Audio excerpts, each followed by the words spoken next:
because of the difficult decision by the Trump administration to end the Deferred Action for Childhood Arrivals program, or DACA program, Congress has just 6 months to pass a legislative fix for the nearly 800,000 dreamers in the United States today.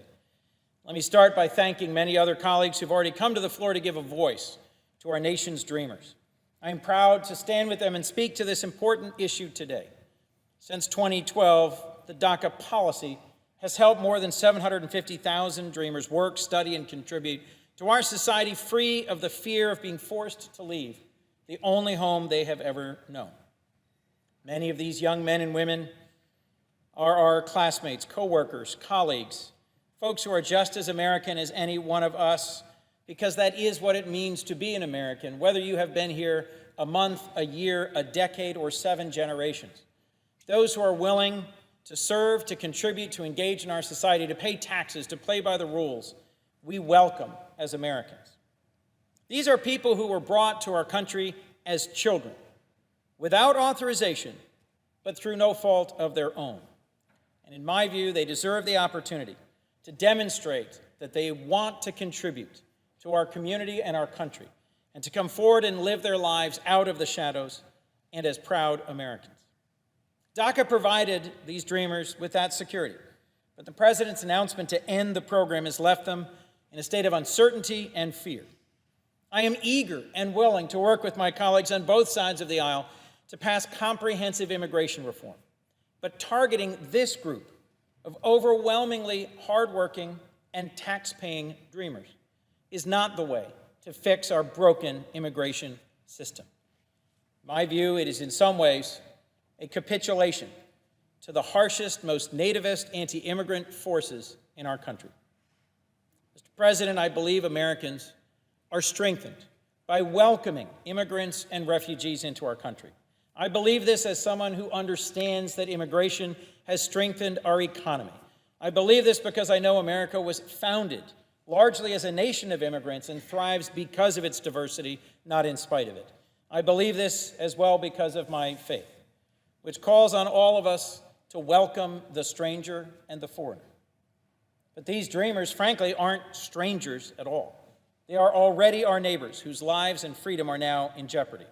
We're talking about young men and women serving in our military, graduating near the top of their classes, working as doctors, teachers, engineers, and first responders. When we talk about dreamers, I think it's important to talk about specific people. So allow me to share with you the stories of 3 young dreamers in Delaware.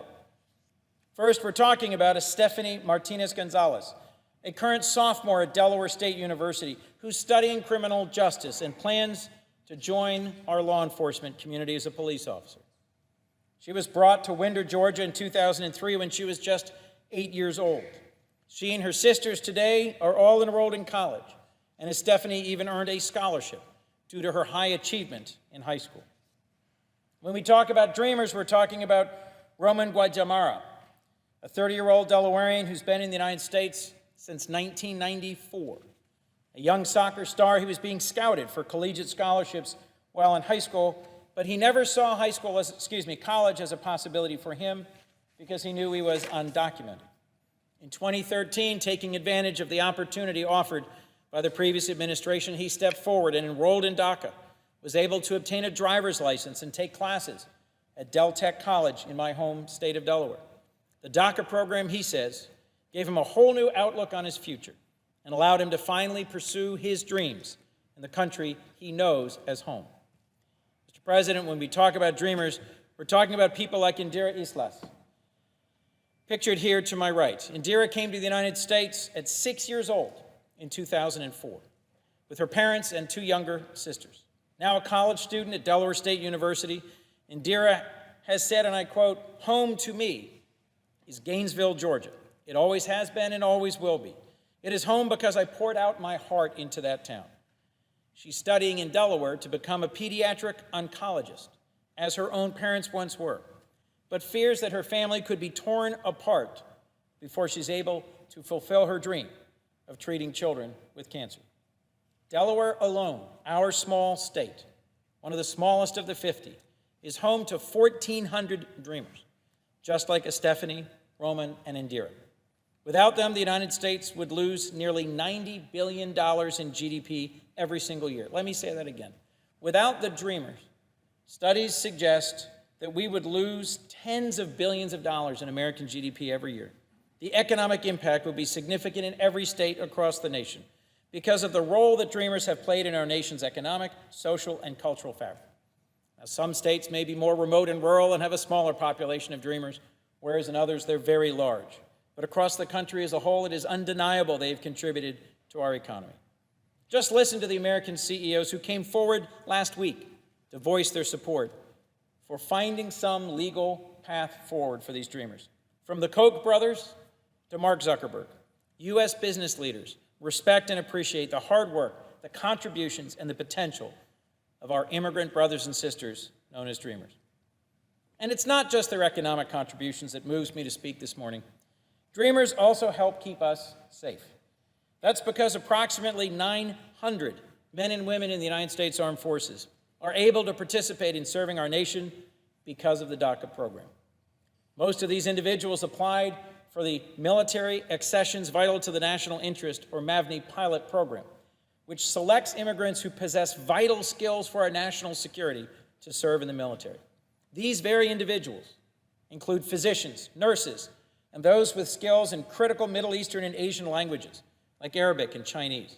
They are vital to the success of the U.S. military and to our national security.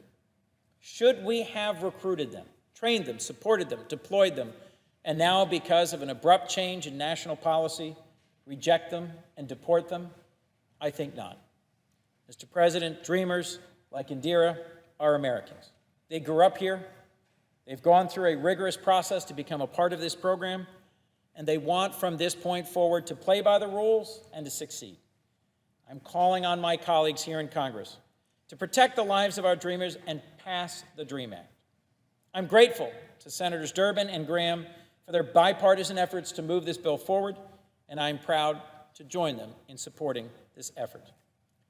We know we can't count on the administration at this point to protect the 800,000 Dreamers who know no home but the United States. So, as is appropriate, the job falls to us, to Congress, to take this issue up, to act, and to legislate. We cannot let them down.